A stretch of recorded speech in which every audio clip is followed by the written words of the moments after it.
तो दोस्तों, आज की कहानी शुरू करने से पहले एक अच्छी बात, जिंदगी में पीठ हमेशा मजबूत रखनी चाहिए, क्योंकि शाबाशी हो या धोखा, दोनों हमेशा पीछे से ही मिलते हैं। हाय गाइस, मेरा नाम है कृष्णा यासुंडी। स्वागत है आप सबका एक नए एपिसोड ऑफ #मंडे मोटिवेशन।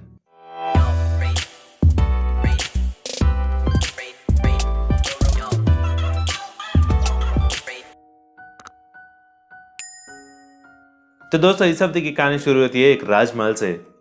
राजमहल के छत पर महाराज और महारानी आकाश निहार रहे थे, चांद तारों को देख रहे थे, और उसके बाद नीचे अपने नगर को देखा तो अंधेरा था। लेकिन एक मकान की छत पर मशाल जल रही थी। तो उन्होंने सैनिक को बुलाया और पूछा कि यह घर किसका है।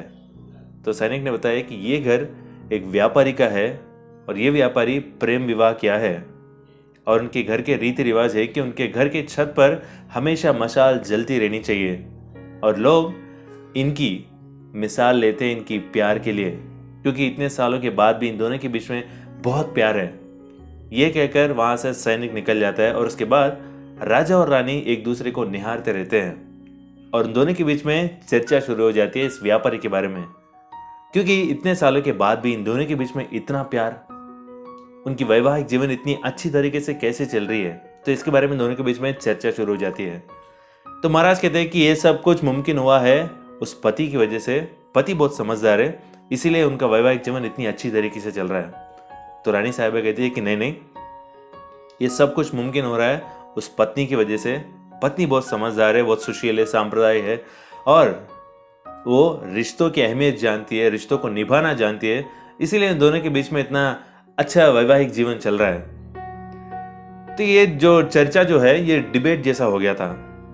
तो महाराज ने कहा कि हम लोग एक काम करेंगे, इस चर्चा को छोड़ेंगे, हम लोग एक परीक्षा रखेंगे उस व्यापारी का भी और उनकी पत्नी का भी, तो तब हमें पता चल जाएगा कि इन दोनों के बीच में कितना प्यार है। तो महाराज ने एक तरकीब सोचा, अगले दिन सुबह उसे अमल किया था। तो महारानी साहिबा ने अपनी दासी को व्यापारी के पास भेजा था। दासी व्यापारी के पास गई और कहा कि मुझे महारानी साहिबा ने भेजा आपके लिए एक संदेश के साथ।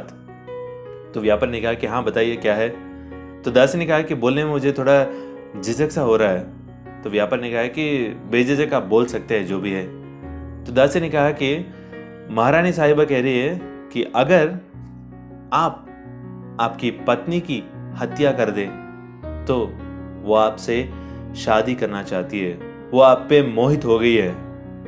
तो ये सुनने के बाद व्यापारी ने कहा कि हमारी तरफ से माफी मांगिएगा रानी साहिबा को, और ये बात भी कहिए कि अगर मेरे जिंदगी में 1000 रानियां भी ऐसे आ जाएंगे तब भी मैं अपनी पत्नी का त्याग नहीं करूंगा।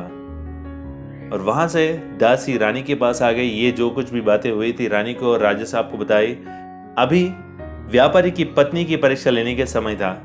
तो महाराज ने अपने सेवक को भेजा था व्यापारी की पत्नी के पास और कहा कि मुझे महाराज ने भेजा एक संदेश के साथ, अगर आप आपकी पति की हत्या कर दें तो महाराज आपसे विवाह करना चाहते हैं और इस राज्य की महारानी की तरह घोषित करना चाहते हैं। तो व्यापारी की पत्नी ने कहा, आज रात 2 से 3 बजे के बीच में हमारे घर में जो मशाल जल रही, अगर वो बुझ गई तो समझ लीजिए मैंने मेरे पति की हत्या कर दी। वहां से सेवक भागते हुए दौड़ते हुए महाराज के पास पहुंचा और जो कुछ भी उसकी पत्नी ने कहा था महाराज को बताया था। तो महाराज ने कहा कि आप लोग तैयार रहिए, किसी भी हालत में हमें व्यापारी की जान बचानी है। रात हो गई। महाराज राजमहल के ऊपर चले गए थे छत पर देखने के लिए। रानी भी छत पर आ गई थी ये देखने के लिए कि वाकई में इन दोनों के बीच में प्यार है या नहीं है। चौंकाने वाली बात यह थी कि रात के 2 से 3 बजे के बीच में मशाल बुझ गई थी, क्योंकि व्यापारी जब काम खत्म करके हर रोज की तरह घर वापस आया था, खाना खाया, सो रहा था, सब हर रोज की तरह हो रहा था। इसके बीच में ही सब खेल हो चुका था। व्यापारी की पत्नी ने फांसी की फंदा तैयार किया था और 2 से 3 बजे के बीच में व्यापारी को फांसी पर लटका दिया था। जैसे ही मशाल बुझी, सैनिक व्यापारी के घर की तरफ दौड़े और व्यापारी की पत्नी को तो गिरफ्तार कर लिया था, लेकिन व्यापारी की जान बचा नहीं पाए थे। तो दोस्तों, यहाँ पर सीखने वाली बात यह है कि अगर आपके आंखों के सामने कोई अच्छाई दिख रहा है, तो जाकर उन्हें शाबाशी देने की कोशिश कीजिए, बल्कि उनकी परीक्षा लेने की। हर रिलेशनशिप में प्रॉब्लम है, हर रिश्ते में प्रॉब्लम है। ऐसा कोई भी रिश्ता नहीं है जिसमें प्रॉब्लम्स ना हो। छोटी बड़ी कोई ना कोई रहता है। हो सके तो उनकी समस्या का समाधान ढूंढने की कोशिश कीजिए, बल्कि उन्हें अलग करने की। जिस तरह महाराज एक व्यापारी जिनका जीवन प्यार से भरा हुआ था, उनके जीवन में दुख भर दिए थे, ऐसे बिल्कुल भी मत कीजिए। अगर आपकी आंखों के सामने कोई भी ऐसा अच्छा कपल दिख रहे हैं, कोई अच्छा काम कर रहे हैं, तो उन्हें जाकर शाबाशी दीजिए।